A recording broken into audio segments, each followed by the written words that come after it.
4th of this year, I happened to be on Twitter that morning having coffee, having some breakfast, and I saw this tweet that I thought was really funny, but apparently an awful lot of other people did not think that it was funny. It was a tweet from Chris Rock, and because he is a stand-up comedian, of course, it was rather humorous, and I thought it was perfect for the day, right? What Chris Rock said on July 4th was this. He said, "Happy White People's Independence Day." And he went on, which I thought, I mean, he could have stopped right there, and that would have been really funny. But he went on, and he said, "The slaves weren't free, but I'm sure they enjoyed the fireworks," which is also pretty funny. Now, all Chris Rock was saying, really, in that 140-character burst of energy, right, was we don't all see history the same way, right? And we don't see it the same way because we haven't lived it the same way. We haven't experienced the country the same way. It's really the same thing that Frederick Douglass said well over 150 years ago in his speech, "What to the Slave is the 4th of July," in which he made basically the same argument that Chris Rock was making. Granted, Frederick Douglass made it in a little bit prettier and more prose-worthy way rather than a 140-character tweet, you know. Speeches were a bit more eloquent, I suppose, 150 years ago than what we do today online. But the message was basically the same. The message was, you have your historical memory, and by God, I have my historical memory, and they aren't the same. Now, one would think that these very simple words from Chris Rock wouldn't really be that controversial, because after all, what he was saying was true. July 4th simply didn't mean the same to black folk. It certainly didn't mean the same to indigenous native North American peoples as it meant to white folks. And to be honest, it didn't mean the same to white women that it meant to white men. And it didn't mean the same to poor folks without land that it meant to rich folks with lots of land. I mean, obviously, there are many different ways of remembering that era. But apparently, there were a lot of folks who received Chris Rock's Twitter feed who weren't at all happy about what Chris Rock said. And one individual in particular really summed up for me the all too common and very disturbing way in which certain members of the white American community respond to any discussion about racism at all, right? Any discussion of racism past or present, this is how too many white folks respond. It was an individual from South Carolina who fashions himself to be some type of conservative blogger online, but actually he makes his money in his day job as a divorce attorney. So, you know, I suppose one has to do what one has to do, even as one defends family values from those of us who ostensibly would destroy them. But in any event, this blogger, who I'll call Jeff because that's his name, Jeff Schreiber, actually, is his name. Jeff was very upset at Chris Rock, and so he tweeted back. Now, first lesson, and if you don't learn anything else today, this would probably be the thing to learn. You should never get in a Twitter war with a stand-up comedian. Because it is not going to go well for you. Racism in America did not disappear with the Civil Rights Act. Segregation did not vanish with the Brown v. Board of Education. According to anti-racism educator timwise, racism did not die, it evolved. It became smarter, quieter, more systemic. Today, we break down timwise's more powerful insight into racism, white privilege, and the might of a post-racial America. If you think racism is over, or that segregation is a thing of the past, this will open your eyes. And it did not go well for Jeff. So Jeff responds, and he, you know how you do on Twitter, you have the hashtag and whatever you want to say that you're hoping people will then follow throughout the day. So his hashtag was, and I'm going to clean it up and make it a G-rated version of what Jeff said. His version was quite a bit more R-rated, but what he said was hashtag go F yourself, which I'm assuming is language he learned in divorce court among some of his clients, who probably speak that way to one another in the midst of their divorce. So Jeff says, go F yourself. And then he goes on to say, slavery existed for 2,000 years before America. We ended it in 100 years, and now we have a black president. Right? So there, basically, is what Jeff was saying to Chris Rock, replying to a historically accurate statement made by Chris Rock with a totally irrelevant rebuttal that has nothing to do with anything, but is the way that oftentimes white folks respond to any discussion about racism. Essentially, think about what Jeff said. Let's break it down into three parts. The first thing he says is the old "they did it too" defense, right? Well, yes, we enslaved other human beings, but you know, other countries also did that, and they did it for 2,000 years, so really you can't blame us. Now, let's think about this defense for a minute. I don't know about you, but when I was a kid, I remember trying to use this defense with my mother.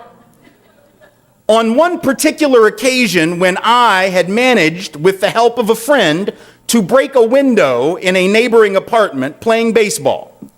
And I remember going to my mother after I was in pretty big trouble for breaking this window and saying something to the effect of, well, you know, it wasn't just me playing baseball. Billy was also throwing the ball, so it's also his fault. Now, as I remember, and you may or may not have had a similar experience, my mother looked at me and said something about Billy and a bridge, and whether if young William were to throw himself from that bridge, whether I would, in the manner of a damn fool, follow him.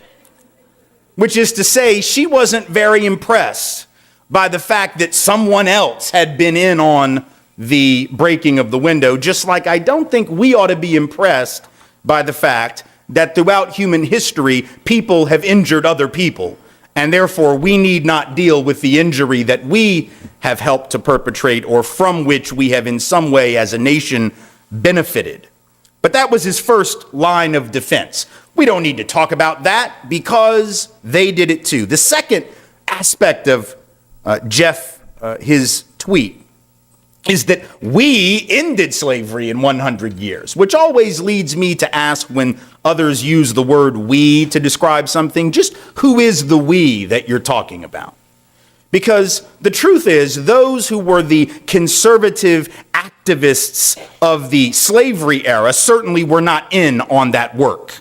Right? They were not the ones who were the abolitionists or the emancipationists. Yes, the Republican Party of those days was the abolitionist party. They were the party more given to emancipation, but conservatives of their day, which is what Jeff is today, right, were the ones trying to preserve the traditional institution of enslavement. And so Jeff can say all he wishes that we ended slavery, but now some people ended it and a lot of other people just sat around and defended it. And I feel confident that if Jeff had been alive 150 years ago, where he would have sat in that particular conflict. The third thing he says, and this is the funniest of all, he says, now we have a black president. Okay, I am very confident that Jeff had no part in making that happen. I mean, I read his blog. I know that he had nothing to do with that, but he'll take credit for it if it will get him out of a conversation about the historical crime of enslavement.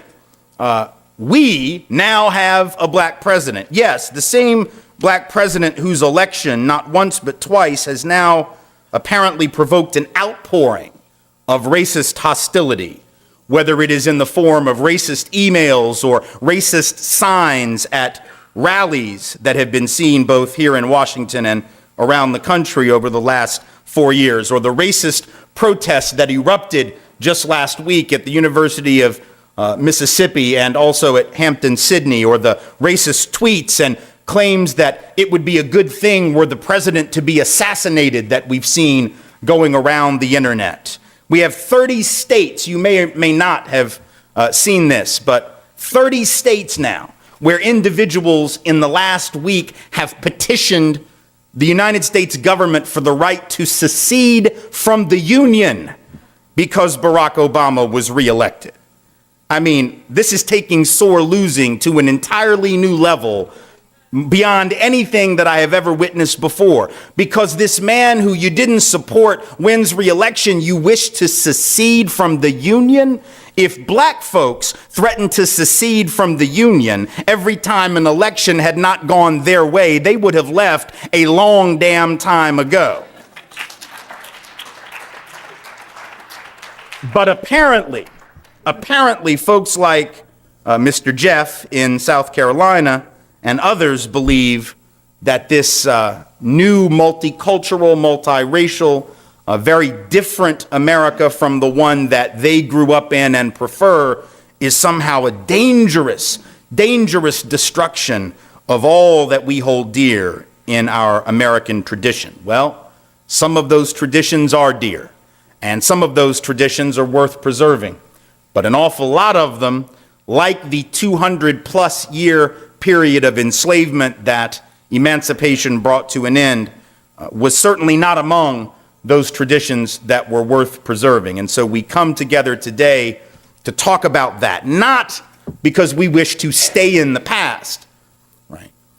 Peoples of color, as much as anyone, more than anyone, do not wish to stay in the past, but those who have been the targets of oppression in history understand, perhaps far better than the rest of us, that history is mightily important, is critical for us to remember, so that we do not, in fact, repeat the mistakes of that history. And of course, let us be honest, just because this nation has made progress, and just because this nation has elected now not once but twice a black man as president of the United States, does not tell us anything in and of itself about the larger issues of institutional racial inequality.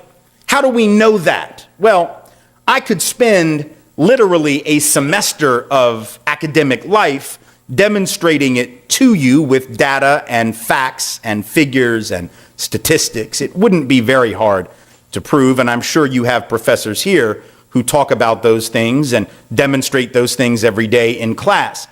But beyond that, we don't even have to look at the data to know that.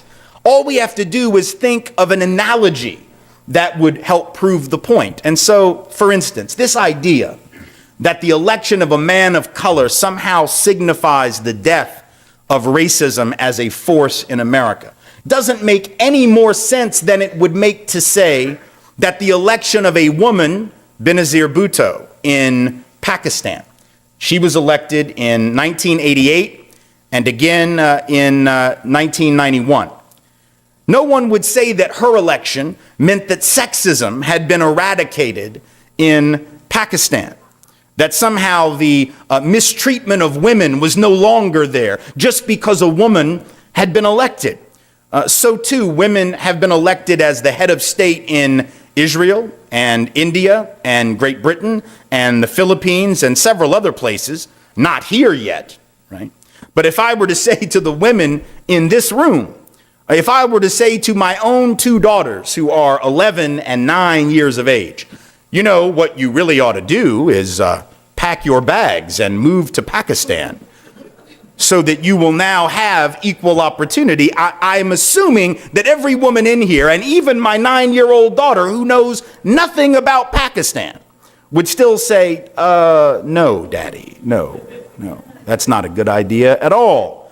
Because we understand in those cases that the individual at the top of the political power structure does not necessarily tell us much about the larger structure. So if in this country we have approximately 90 million peoples of color overall, the fact that the most powerful political player in that country is a person of color does not tell you much about the rest of that 90 million, right? Because there are approximately 90 million black folks in this country whose names are neither Barack Obama nor Oprah Winfrey, and whose lives do not necessarily mirror the lives of those individuals who have obtained those high positions of authority. So we have to dig deeper if we really want to understand the legacy of the Emancipation Act, and more to the point, the legacy of the enslavement that made it necessary. The reason we talk about this, and not just in a history class, is because the past comes into the present. The past affects the present. Back in 3rd or 4th grade science class, I remember learning about, and you probably did too, this concept of inertia, right? The idea that an object in motion will tend to continue in the same direction, right, in motion until it is stopped by a force of equal or greater power to prevent it from continuing on its way. So if you roll a rock down a hill, it's going to keep going until the hill ends or it runs into a wall or something, right? That's inertia. But inertia is not just a physical property, you see. It's not just a property of the physical universe. Inertia is, in a very real sense, also a property of the political universe. It is a property of the economic universe. So those things which happen in one generation will affect the next generation and the next generation and the next generation until, like that rock, they come up against a force of equal or greater weight to push against it, you see. And although we have had those counterweights at various points in our history, those forces that pushed against that inertia, there is no way that we can look around and actually believe that those counter forces have been adequate to reverse the effects of that history. Let us talk about the two ways in which this legacy continues into the 21st century. First, there is the material inequality, the economic inequalities of the present era, which directly stem from that long legacy of racial oppression, including enslavement, but also segregation and other forms of discrimination. That material inequality begins historically in the era of enslavement at a time when white folks, and only white folks, were able to first be considered citizens. That was the decision of the United States Congress, the very first law that the Congress passed after the Constitution was ratified. The very first thing that they did before they did anything else was pass a law called the Naturalization Act of 1790. And what the Naturalization Act of 1790 said, among other things, was that all free white persons and only free white persons could be citizens of the United States. In other words, only they were really deserving of the rights and the liberties granted in the Constitution. That was the law of the land. It gave those of us who were white, or our ancestors, preferential treatment. It was a form of affirmative action if we were using honest language, but we didn't use that honest language a couple hundred years ago, right? Affirmative action is what we think of when we do anything to try to level the playing field. But why wasn't that affirmative action for those who were white, particularly white property-owning men? Right? Because it was a form of preference. And white folks, as a result of that preference, were able to accumulate stuff, were able to accumulate land and money, and of course, other human beings in far too many cases, at a time when peoples of color were being routinely blocked from being able to accumulate land and property. And when you're not allowed in the first generation to accumulate property, you can't do what? You can't hand down that property to one's children or grandchildren. And so what becomes a small inequality perhaps in the first generation, by the third or the fourth generation, after that property has cycled down through the generations, now that inequality gets even bigger, right? Because the thing about wealth and property is it tends to accumulate value very quickly, right? Because of interest, right? If you own land or you have money in the bank, interest means that that's going to grow at a much faster rate than just money itself in your pocket, right?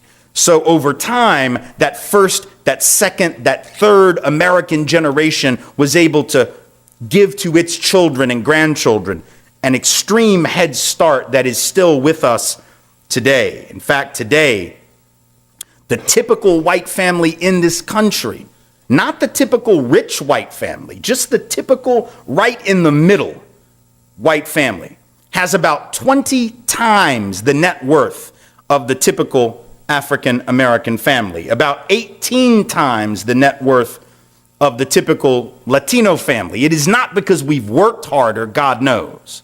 It is not because we have prayed harder, God certainly knows.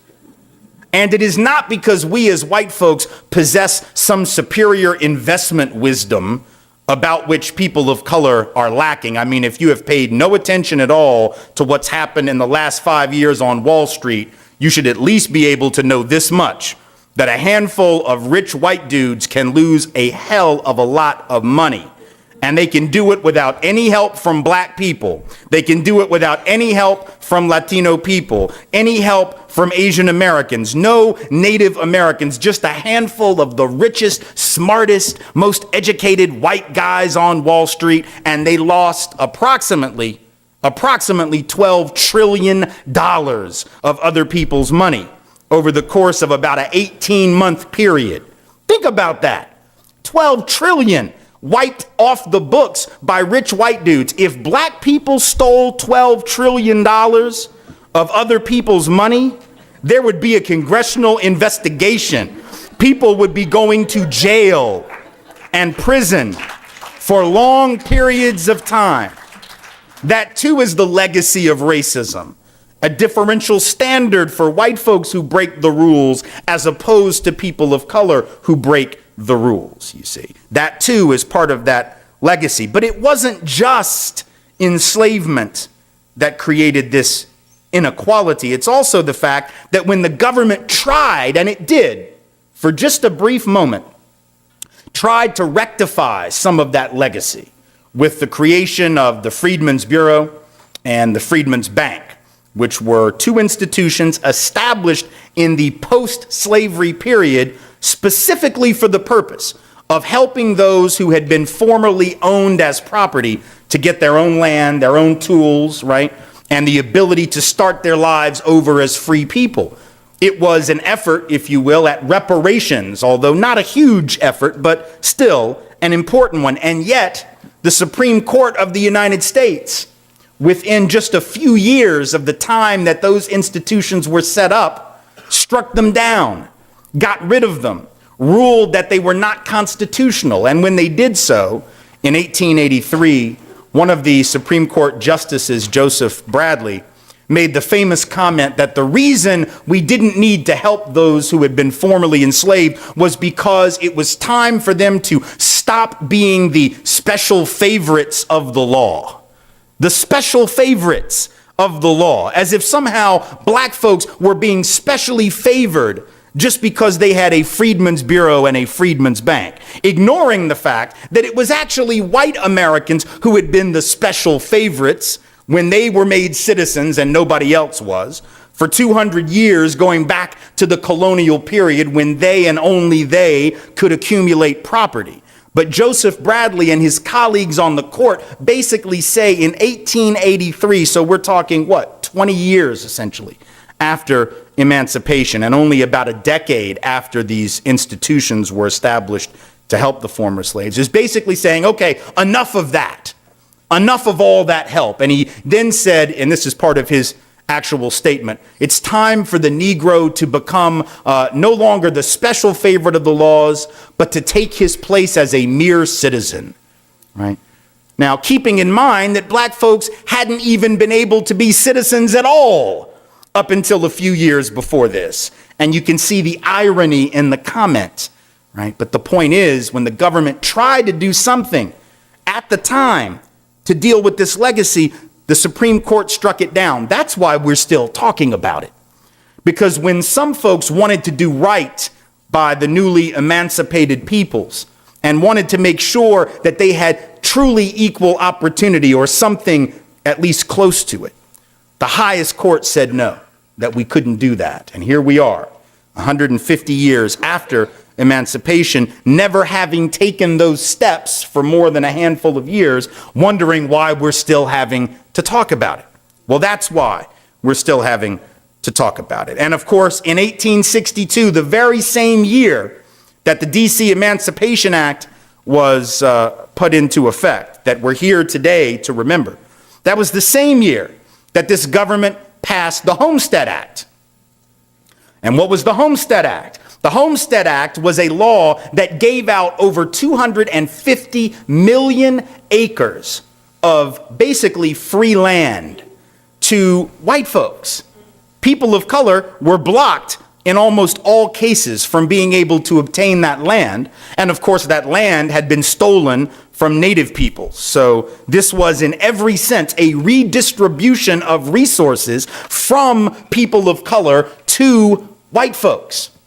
So the Homestead Act is passed, gives out all of this free land that allows white families to accumulate wealth. That too gets passed down. And so today, the estimates are that there are about 50 million white Americans still living on that land that their ancestors received, or not living on it, but they have benefited from it because it has been sold over those years and the money ultimately stayed in the family. So in some way, 50 million white folks have benefited from this huge government program. Now, if people of color had done that, we would call that a handout. We would call that a welfare program. We would blame the recipients for not wanting to work hard enough for their stuff, because that's what folks say today whenever we talk about something like food support, or we talk about income support, paltry little income support, or housing assistance, or God forbid, a health insurance plan that covers pre-existing conditions. When we talk about those minor things, folks say, well, now that's a handout for the lazy. But when you give out 250 million acres of somebody else's land to white folks so they can have farms and ranches and houses and pass that down to their children, we don't call that a handout. We call that nation building, you see. That's the difference. Very different form of analysis. And so today we have these massive inequalities. We see that right here in Washington, D.C. You don't have to look elsewhere to see this inequality, right? You are in a town that has among the highest income gaps between white folk and black folk of any city in this country. We know, for instance, when it comes to unemployment and joblessness, that folks west of the Anacostia River have an unemployment rate under 9%. Even that is too high. Right? But folks who are east of the Anacostia have an unemployment rate of 35%. So we're talking almost 4 times the rate of unemployment between two communities separated by a river. And as you know, it's not a very wide river, right? And yet it is wide enough to mask these huge disparities in opportunity. There is currently, as I'm sure many of you know, a 73-point... Wise is one of the leading white voices on anti-racism in America. He is the author of White Like Me and Colorblind, and he spent decades speaking on college campuses and in communities across the country. He does not sugarcoat the truth, especially when it comes to the deep root of white supremacy and the privilege it continues to protect.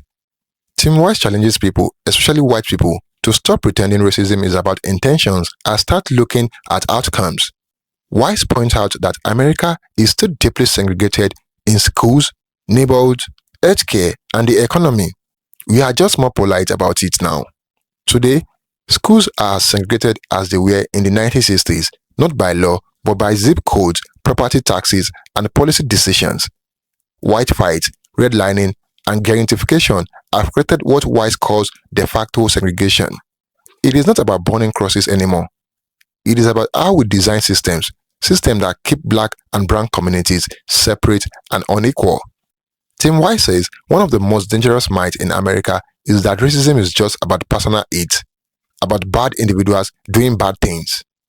But Wise makes it clear, racism is about power, It is about how institutions like police departments, schools, banks, and hospitals treat people differently based on race, even without conscious bias. This is what timwise calls racism without racist. Even people who say, "I do not see color," often participate in systems that harm people of color. Wise does not just focus on black pain, it talks about white privilege, how being white means moving through the world with a certain level of unearned advantage. Being white in America means you are less likely to be followed in stores, less likely to be shot by police, more likely to get loans, jobs, and second chances. Wise says the real test of white people's commitment to justice is not how nice they are, but what they are willing to give up: power, silence, comfort. One of Timwise's most controversial but important points is this: being colorblind is not the solution to racism. It is part of the problem. When you ignore race, you ignore racism. When you pretend not to see color, you also pretend not to see injustice. Wise argues that we do not need colorblindness. We need color consciousness. We need to see race clearly, so we can see inequality clearly. Timwise does not just educate, he challenges, he asks white people to unlearn, he urges allies to stop being silent, he demands action, not just empathy. Thank you for watching, guys. Don't forget to like this video and share your thoughts in the comment box below. Until next time, cheers and have a good one.